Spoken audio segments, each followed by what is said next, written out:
Alors bonjour à tous, alors aujourd'hui je vous propose mon analyse de la société Jacquet Metal qui est donc une société cyclique qui est cotée sur Euronext. Donc dans cette vidéo on va revenir sur sa stratégie, les activités de cette société, on va revenir sur la façon dont elle opère face au vent contraire du ralentissement économique qu'il y a actuellement dans son secteur d'activité, on va revenir sur la thèse d'investissement, sur la valorisation, etc., etc. Voilà, je vous retrouve tout de suite de l'autre côté, je vous dis donc à tout de suite.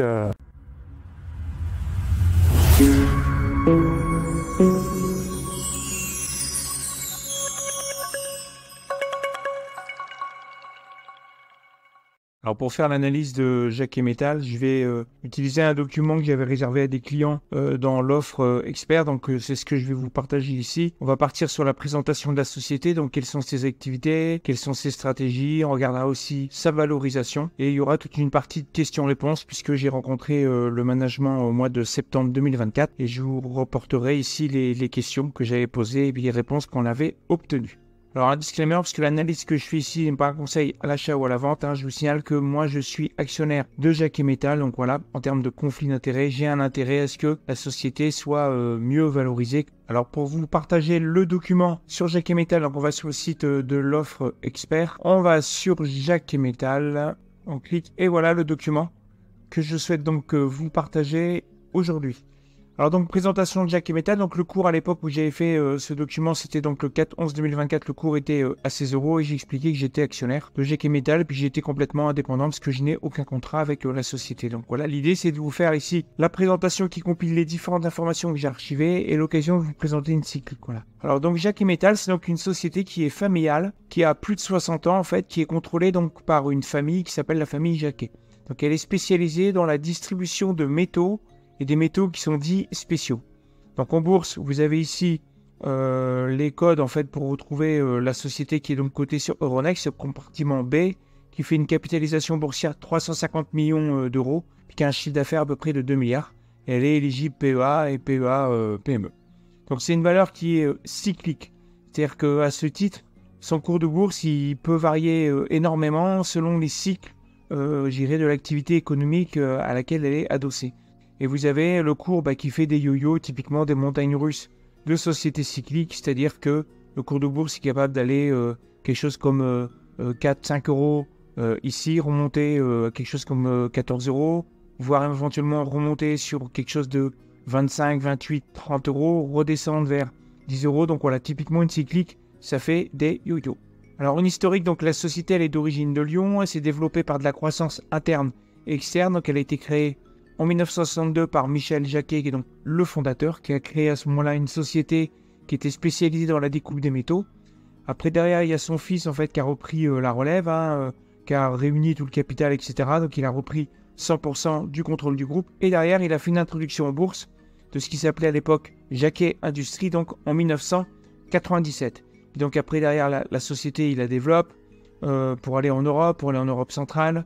Il va en Allemagne, etc. Et arrive une période charnière pour l'histoire du groupe, puisqu'à partir de 2008, en fait, il commence à faire des hostilités, c'est-à-dire qu'il a un concurrent qui est une ancienne filiale en fait d'Arcelor qui est cotée, qui s'appelle IMS. Donc à ce moment-là, il commence à en acheter et il arrive jusqu'à plus de 33% en fin de compte du capital de la société. Et donc en 2010, il lance en fin de compte une offre publique d'achat sur IMS et il réussit son tour de force, puisqu'en 2010, il prend complètement 100% du capital d'IMS. Jacquet Metal était tout petit par rapport à IMS. IMS était 5 fois plus gros que Jacquet Metal. Donc je vous ai mis ici des extraits du Figaro de l'époque, donc la folle OPA de Jacquet Metal sur IMS. Donc ça c'était en 2009. Puis les Échos aussi qui disaient que IMS est en position difficile pour riposter à l'OPA de Jacquet Metal. Donc au final en 2010, Jacquet Metal a réussi à intégrer complètement IMS. Alors toute cette histoire, cette saga de l'acquisition d'IMS, elle est racontée dans ce livre. Un David contre Goliath, comment Jacquet Metal a croqué IMS. Donc c'est un livre qui est de 2014 de Françoise Gillin, mais qui malheureusement n'est plus édité. Alors potentiellement on peut le retrouver d'occasion sur des sites de seconde main en ligne.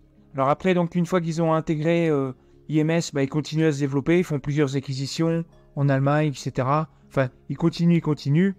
Arrive effectivement la crise Covid en 2020. Alors à ce moment-là, il y a Jacquet Metal Service qui change de nom pour devenir Jacquet Metal tout court. Et là, à partir du moment où il profite énormément du cycle haussier de l'acier, en fait, le gros boom qu'il y a eu en 2021-2022, arrive après le ralentissement 2023-2024 tel qu'on est en ce moment, et ils repartent à refaire des acquisitions, puisque, en fait, ce qu'il faut retenir, c'est qu'historiquement, Jacquet Metal, c'est une société qui se construit, qui se développe, en fait, quand le cycle ralentit. C'est-à-dire qu'ils rachètent des petits acteurs quand on est justement sur des cycles qui sont en décroissance, donc du chiffre d'affaires qui baisse pour tous les acteurs de la profession. Alors au niveau répartition du capital, vous avez donc la famille, en fin de compte, qui détient presque 60% des droits de vote. Donc c'est pour ça que le capital, il est verrouillé. Vous avez des fonds qui sont présents de façon assez forte dans le capital. Vous avez Moneta, vous avez Amiral. Et donc ce qu'il faut retenir, c'est qu'ici, vous avez une société qui est cyclique, qui est familiale, qui est gérée depuis plus de 60 ans par la même famille, ce qui offre en fin de compte la possibilité d'avoir du temps long pour absorber les cycles de façon prudente. Donc en ce moment, depuis 2022, on est sur un cycle qui est plutôt baissier. Donc on a une famille qui est capable d'investir actuellement à contre-cycle. Alors quels sont les métiers de Jacquet Metal? Donc la société, elle fait uniquement du négoce. Donc elle fabrique rien. Elle intervient sur un marché qui est plutôt de niche, c'est ce qu'on appelle les aciers spéciaux, qui représentent à peu près que 5% de la consommation mondiale des métaux. Donc elle achète des aciers spéciaux, donc en tôle, en barre, des aciers qui sont en inox, etc. auprès des fabricants. Elle les stocke dans ses entrepôts et elle les livre à ses clients. Donc c'est elle qui porte les stocks pour ses clients finaux. Donc les délais de fabrication étant assez longs, plusieurs mois, ça peut aller jusqu'à 6 mois voire plus, le stock représente donc une forte valeur dans le bilan de Jacquet Metal. Et comment est-ce que Jacquet Metal apporte une solution à ses clients qui sont des industriels? C'est que les industriels, plutôt que passer par le fabricant qui va prendre la commande et fabriquer, par exemple, les barres d'acier au bout de 4 mois, et ben Jacquet Metal dit « moi je les ai en stock, passe par moi et moi je te les livre en moins d'une semaine ». Donc c'est la disponibilité des pièces et la rapidité de livraison qu'offre Jacquet Metal qui apporte de la valeur à ses clients. Voilà, donc ceux-ci n'ont pas à se soucier des délais de fabrication. Donc, en termes de fournisseurs, il y a 20 fournisseurs qui représentent 50% des achats. Au niveau Jacquet Metal, donc, ils stockent les métaux de façon spécialisée, donc ils sont effectivement stockés dans des hangars spécialisés, puis par catégorie de produits. Et puis donc en termes de clients, c'est très atomisé, ils ont plus de 60 000 clients, les factures moyennes c'est inférieur à 3 000 € et les délais de livraison sont très courts. C'est pour ça qu'ils ont énormément de centres qui sont dispatchés sur plusieurs continents. On va voir ça tout de suite. Donc le stockage, il est organisé au plus près des clients, 122 centres dans 27 pays pour 760 000 m². Le foncier, il est détenu à 50% en propre et il figure donc dans les comptes en fait de Jacquet Metal en consolidé, mais à la valeur historique. Et donc la logistique, c'est une activité qui est stratégique, évidemment, puisque Jacquet Metal doit être capable de pouvoir livrer les clients rapidement, parce que justement, s'ils passent par Jacquet Metal, c'est pour être livré plus rapidement que les fabricants directement. Donc la logistique, c'est vraiment quelque chose qui est évidemment le nerf de la guerre. Alors je vous donne ici quelques centres de stockage qui sont en cours de construction, d'agrandissement, puisque comme je l'ai dit, à contre-cycle, en fait, ils continuent à racheter des concurrents, quand les cycles descendent comme en ce moment, ou ils continuent aussi à investir, bon là par exemple, en Allemagne, au Canada, aux États-Unis, en Italie, etc., etc. Donc les implantations dans le monde, donc ils sont présents sur ces continents-là, donc ils sont d'origine donc de Lyon, donc en France ici, ils ont attaqué l'Europe, ils sont présents dans l'Amérique du Nord, et celui-ci présent en Asie. Donc 27 pays, 122 centres de stockage au plus près des clients. Donc ce qu'il faut retenir, c'est que la société, elle est très mondialisée, elle porte le stock pour ses clients, ce qui nécessite donc une parfaite gestion de sa trésorerie et du stock au sein des cycles. Grosso modo, on peut estimer qu'ils ont un stock qui équivaut à peu près à 6 mois de chiffre d'affaires.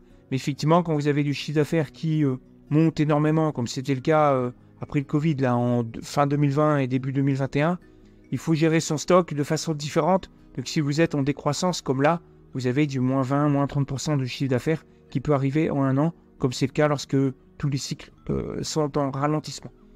Donc il faut retenir aussi qu'il y a du foncier qui est dans la structure cotée, donc 50% des entrepôts, et puis vous avez la liste, dans les rapports financiers, vous avez la liste de tous les entrepôts qu'ils ont. Alors donc en organisation, une fois qu'on a compris le service qui est rendu, ils sont donc organisés par 3 divisions, et chaque division elle est spécialisée par produit. Vous avez donc Jacquet qui représente 25% du chiffre d'affaires du groupe, qui est donc l'activité historique du groupe, la boîte qui a été créée historiquement, elle est ici. Et c'est le leader mondial en fait d'une tôle spéciale qui s'appelle la tôle Quarto, qu'on voit ici. Et ils sont le leader mondial. Et on peut voir qu'ils adressent à peu près 30% de ce chiffre-là qu'ils font. Donc 25% du groupe, 30% de 25% sont en Amérique du Nord. Vous avez l'Allemagne, vous avez les Pays-Bas, la France, etc. etc. Après, vous avez une autre division qui s'appelle Stappert, qui est donc une division qui fait à peu près 25% du chiffre d'affaires. Et elle est spécialisée dans les produits inox longs, donc typiquement les barres, comme on peut voir ici. Et donc, cette société, elle est beaucoup exposée à l'Allemagne, 43%. Après arrive la France et Pays-Bas, les autres pays européens, etc. Après, vous avez une dernière structure qui est IMS Group, qui est donc la structure qui avait été rachetée par une OPA hostile en 2010. Donc, la société IMS Group, elle représente 50% du chiffre d'affaires du groupe, puisque je rappelle qu'historiquement, déjà, en 2010, ça représentait 5 fois, en fin de compte, le chiffre d'affaires de Jacquet tout seul. Donc, elle est spécialisée pour tout ce qui est mécanique, c'est-à-dire que elle fait les métaux pour tout ce qui est fabrication, par exemple, des machines-outils, etc. Donc, ils sont aussi exposés à l'Allemagne fortement, 41%, puis après la France, l'Espagne, les Pays-Bas, etc., etc. Donc, les clients, on l'a vu, plus de 60 000 clients, donc c'est très atomisé, donc il n'y a pas de risque client particulier. C'est réparti dans 60 pays. Et c'est qui ces clients? En fin de compte, sont tous des industriels, donc c'est bien du B2B, qui opèrent dans la fabrication de machines-outils, dans le secteur de la mécanique générale, pour l'agroalimentaire, pour la pétrochimie, pour l'environnement, le traitement des eaux, la fabrication de robots, de fours, d'éoliennes, etc.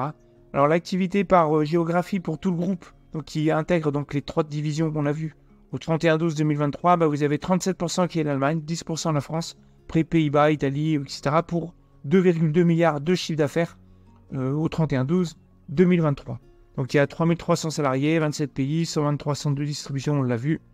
Donc le groupe n'est pas directement exposé au marché de la Russie ou de l'Ukraine. En revanche, le groupe il est vraiment exposé à l'activité industrielle en Allemagne et vous le savez sûrement, c'est que c'est un pays qui est en récession. En 2023, l'Allemagne était en récession. En 2024, elle n'est pas loin, on va dire que c'est quasi de la récession. Donc c'est un pays qui est quasiment en récession depuis bientôt 2 ans.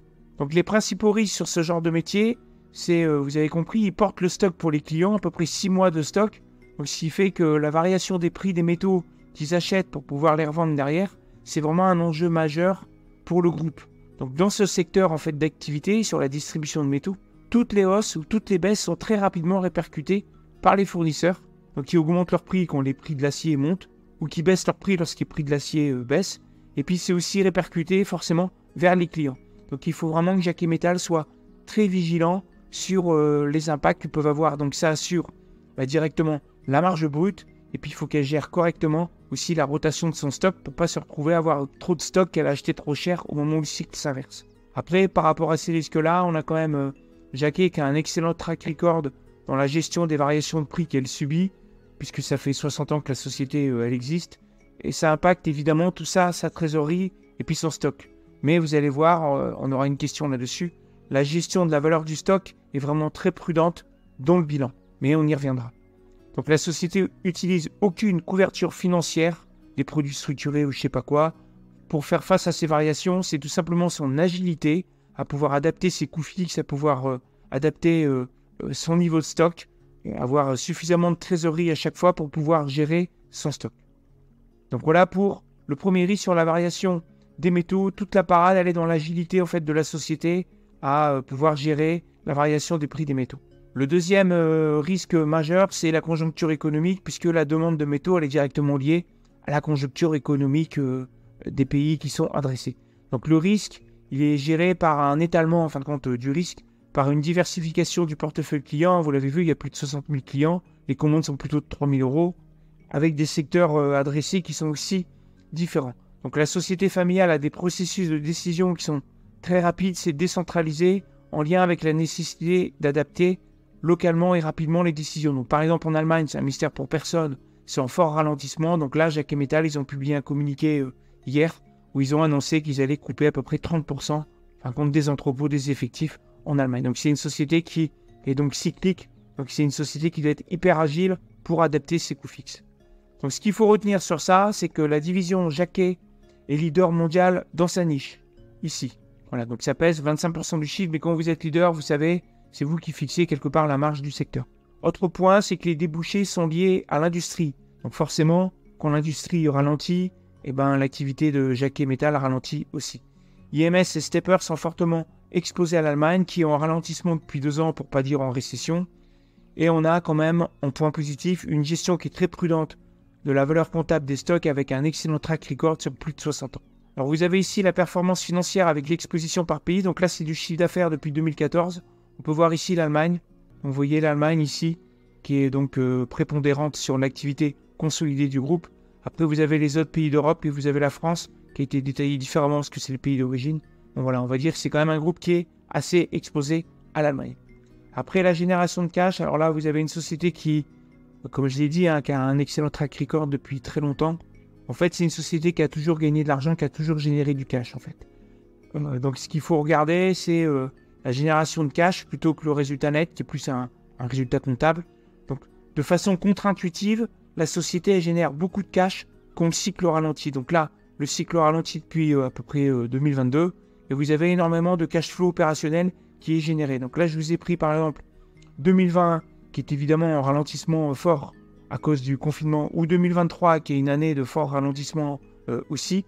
Vous avez ici la partie stock, en fait, qui est donc la barre qui est mise ici. Ici, vous avez la partie flux de trésorerie d'exploitation. Et en fait, ce qui se passe, c'est que quand vous avez des années de recul, comme 2020, où le monde était confiné, donc le chiffre d'affaires avait chuté jusqu'à 20% ici, ou lorsqu'en 2023, c'est pareil, le chiffre d'affaires est peut chuter 20% sans le confinement, tout simplement parce qu'il y a un ralentissement économique, vous vous retrouvez avec le stock qui diminue, et puis vous avez donc le stock qui se transforme en fin de compte en cash flow. C'est pour ça que vous avez des cash flows opérationnels qui sont ici énormément forts en 2023, et c'est contre-intuitif parce que vous avez le chiffre d'affaires qui baisse. Côté bilan, là, au 30 juin 2024, il est plutôt sain, vous avez un gearing qui est plutôt de 21% contre 30% fin 2023, donc c'est une société qui est assez peu endettée, qui génère du cash. Là, la contraction, elle est toujours en cours, et donc il y a beaucoup de cash flow opérationnel, ils gèrent leur stock. Donc la valeur du stock est calculée de façon très prudente, donc on y reviendra, et le foncier il est immobilisé à la valeur d'achat historique. Ce qu'on peut retenir ici, c'est grosso modo, vous avez la valeur du stock en termes d'acier, rien que le stock en fait, qui pèse à peu près 600 millions. Vous avez à peu près quelque chose comme 140-150 millions de dettes nettes de trésorerie.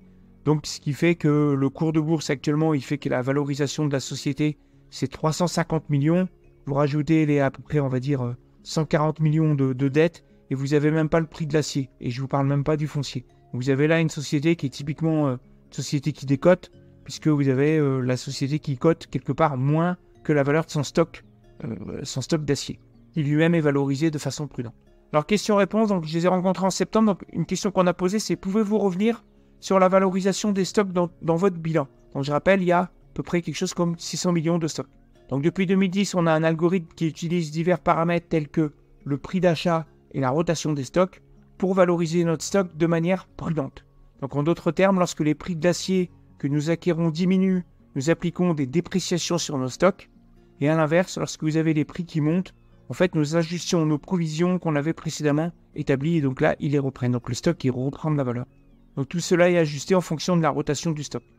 Donc cette stratégie, elle est cruciale pour maintenir la confiance de nos fournisseurs, parce que lorsqu'on achète de l'acier, la livraison, comme on l'a vu, elle peut se faire, par exemple, sous 6 mois. Si vous payez 2 mois après la livraison, vous payez au bout de 8 mois. Donc ça veut dire que le fournisseur, lorsqu'il va lancer cette fabrication, il sera payé que dans 8 mois. Donc il est vital d'obtenir sa confiance. C'est pour ça que les fournisseurs, ils doivent être certains que nos stocks ne sont pas surévalués dans nos comptes. Et donc les risques financiers qui sont associés à ça sont plutôt bien maîtrisés. Donc voilà la raison pourquoi ils ont une gestion très prudente de leur stock. C'est pour susciter la confiance de la part des grands fabricants d'acier. Donc par exemple, avec le confinement de 2020, le prix de l'acier, il a fait quasiment x2 en 18 mois. Tandis que les volumes, ils ont monté de 30%, ce qui fait qu'en fin de compte, ils ont un stock qui a culminé à plus d'1,2 milliard. Il y avait plus d'1,2 milliard de stock au plus haut, en fin de compte, pendant un trimestre de Jacquet Metal. Alors évidemment, eux, avec leur track record de 60 ans, ils savent que c'est pas une valeur qui est du tout normative. Donc dès 2021, fin 2021, ils ont vu qu'il y avait un ralentissement qui arrivait. Donc ils ont commencé à réguler la valorisation du stock. Et donc actuellement, on a atterri à peu près à 600 millions comme actuellement. Donc, contrairement à certains de nos concurrents qui, à chaque retournement de cycle, ils émettent des avertissements sur le résultat parce que tout simplement, ils ne font pas une gestion prudente des stocks, parce qu'en fin de compte, ils préfèrent maximiser les bonus des équipes, tandis que Jacquet Metal, eux, ils ont plutôt une société qui est familiale avec un temps long, donc ils ont plutôt une vision long terme, ils préfèrent lisser, en fin de compte, les résultats quitte à déprécier régulièrement, enfin contre les exercices, pour préserver la confiance établie avec les partenaires, donc notamment les fabricants d'acier. Quelles sont les perspectives du S2 ? Pas de catastrophisme, mais ils ne voient pas vraiment de reprise venir. Ça ne les travaille pas trop, ils sont cycliques, donc ils ont l'habitude que ça monte et puis que ça rebaisse. Chaque fois, ils doivent surveiller leur bilan, leur gearing et puis leur cash flow. Alors l'évolution des prix, est-ce que c'est toujours à la baisse ? Alors ils disent que oui, la demande est toujours à tonne, donc il n'y a pas de raison à court terme que les prix repartent fortement à la hausse. Après, ils voient quand même deux facteurs qui vont limiter la baisse. Le premier facteur, c'est qu'ils sont convaincus que probablement que l'Union européenne, un jour, va mettre des taxes sur les importations chinoises qui font plutôt du dumping, qui pensent que ça va diminuer la concurrence chinoise, donc il y aura moins d'importations d'acier chinois en Europe. Donc, ces taxes pourraient donc replacer les achats en Europe et diminueraient donc la baisse des prix face à la concurrence chinoise. Après, le deuxième facteur, c'est qu'au bout d'un moment, quand les prix dégringolent, les usines de production vont commencer à gagner moins d'argent, voire à faire des pertes. Et à ce moment-là, vont arrêter de produire. Et pour eux, historiquement, quand vous avez un manque de volume sur le marché, c'est le top, c'est la fin de la baisse des prix. Voilà. Après, ils expliquent qu'évidemment, l'avenir est incertain. On n'est pas foutu de savoir ce qui va se passer avec tous les conflits mondiaux qu'il y a. Donc ça peut chambouler tout ça. Mais voilà les gros facteurs qui pourraient faire en sorte que les prix de l'acier qui dégringolent arrêtent de dégringoler. Alors un point sur les trois divisions avec la conjoncture actuelle, ils expliquent qu'IMS, qui est très implanté en Allemagne, évidemment, elle souffre. Vous avez Jacquet qui lui se porte plutôt bien parce qu'il est plutôt orienté Amérique du Nord. Et vous avez Stapper qui est un peu entre les deux, donc qui souffre moyennement. Baisse des stocks en valeur, est-ce que le point bas il est fait ? Alors ils expliquent, je pense que oui, le stock pourrait encore baisser de 10 à 20 millions. Ils pensent que l'essentiel est fait. Donc ça c'est important comme donnée parce que si vous faites de l'investissement en value, ce qui est ici la thématique d'investissement, c'est on achète de l'acier moins cher, c'est important de savoir que l'acier risque pas de dégringoler ou c'est peu probable qu'il dégringole encore de 50%. Donc conclusion, vous avez du stock à peu près à 600 millions, savoir qu'à peu près on va tourner vers 580, 570 au pire. Voilà, ça vous permet de voir qu'une cours de bourse qui a 350 millions d'euros, on a une décote sur l'acier qui est du tangible, quoi.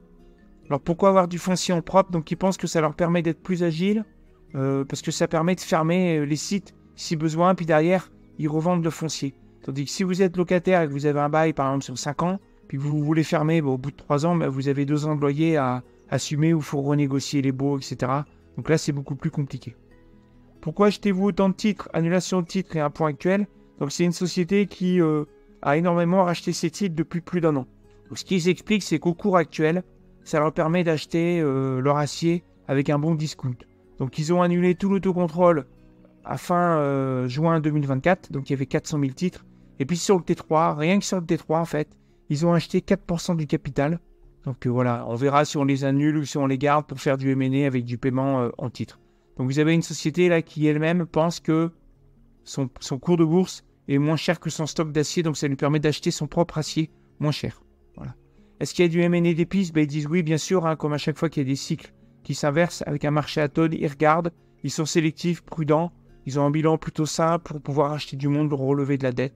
Alors il y a un gros concurrent qui s'appelle ThyssenKrupp qui avait un centre qui était en France, qui était en vente, et Jacquet ne l'a pas racheté. Donc c'est une question qui a été posée.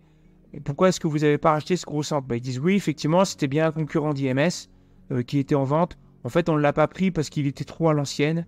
Il avait un gros stock central avec des produits différents. C'était pas assez souple pour adapter au marché actuel, donc ils l'ont pas pris à cause de ça. Plus le fait qu'ils ont déjà des parts de marché qui étaient plutôt fortes dans cette région-là. Et ils se sont dit que peut-être que la commission antitrust de l'Union européenne aurait shooté en fin de compte le rachat de ce gros centre. Alors mon avis, donc la synthèse, c'est que au cours actuel, en fait, on a vraiment un investissement qui est possible pour ceux qui sont adeptes de décote sur les actifs tangibles d'une valeur cyclique. Donc personnellement, moi j'ai fait quelques achats, mais sur une petite position, 1% du portefeuille, parce que cela reste une cyclique et on ne connaît pas la fin du cycle. Ça peut durer plusieurs mois, peut-être encore 1 an, peut-être même plus, voilà. Mais au prix actuel, là, on ne risque pas beaucoup de perdre, parce qu'on a compris, en face vous avez des actifs tangibles, il y a de l'acier, en face vous avez du foncier qui est valorisé à la valeur historique, et puis on pense que l'acier qui est dans les stocks ne va pas encore beaucoup baisser. Donc un point fort sur ce dossier, c'est que vous avez un track record de la gestion de la famille Jacquet, avec une vision long terme en structure familiale. Vous avez un leader mondial pour 25% de l'activité puis vous êtes plutôt dans le top 5 pour les 75% du reste de l'activité. Bonne génération de cash, surtout quand le cycle ralentit, et puis ils ont un bilan qui est costaud. Donc en opportunité, c'est qu'ils ont dit que s'il y a un éventuel plan de relance là en Allemagne, ça serait plutôt bénéfique pour Jacquet. Alors est-ce que ça va se faire, pas se faire? En tout cas, politiquement en Allemagne, ça grenouille un peu là-dessus. En tout cas, en opportunité, la société, elle rachète ses titres. Ça lui permet d'acheter des titres moins chers que son stock d'acier. Et la valorisation actuelle, pour moi, elle est en décote forte sur fonds propres, parce qu'on a plus de 50% de décote là, avec en face des actifs tangibles que j'ai mis. Alors ici, vous avez le book value qui est mis sur Zone Bourse. Vous avez ici à peu près la valorisation du price book ratio de la société. On est en dessous de 0,6, là on est plutôt vers 0,5. Là, puis là, vous avez le cours de bourse. Alors après, en point négatif, parce que quand même, des points négatifs, il y en a. Il n'y a aucune visibilité, en fait, comme à chaque cycle. Donc régulièrement, c'est une société qui traverse des périodes comme ça. Investir actuellement pourrait générer de la monnaie perdue, de la dead money, sur quelques mois, années, puisque peut-être qu'on va végéter là vers les 14-16 euros pendant peut-être encore un an, quoi. Après, en menace, vous avez la géopolitique et les relations Chine, USA, Europe, et puis le bas de cycle. Alors, pour vous montrer que Jacquet Metal génère des flux d'exploitation, y compris quand le chiffre d'affaires baisse. Donc là, je vous ai mis les flux de trésorerie d'exploitation, donc qui s'appellent les cash flows opérationnels de Jacquet Metal. Et ce qu'on peut voir, c'est que, regardez, lorsqu'il y a eu les périodes de ralentissement comme 2020, c'est là que vous avez eu les périodes de cash flow opérationnels les plus forts. Je rappelle, le stock qui se contracte, parce qu'en fin de compte, ils vendent toujours un peu, mais surtout ils rachètent plus. Donc le stock qui diminue, et puis en fait, ce stock il se transforme en trésorerie, et puis donc la trésorerie elle repart pas dans le stock. Donc c'est pour ça que vous avez des cash flows opérationnels qui montent, et vous avez des cash flows opérationnels qui montent aussi énormément, en fin de compte en 2023. Donc ça c'est l'aspect, je dirais BFR.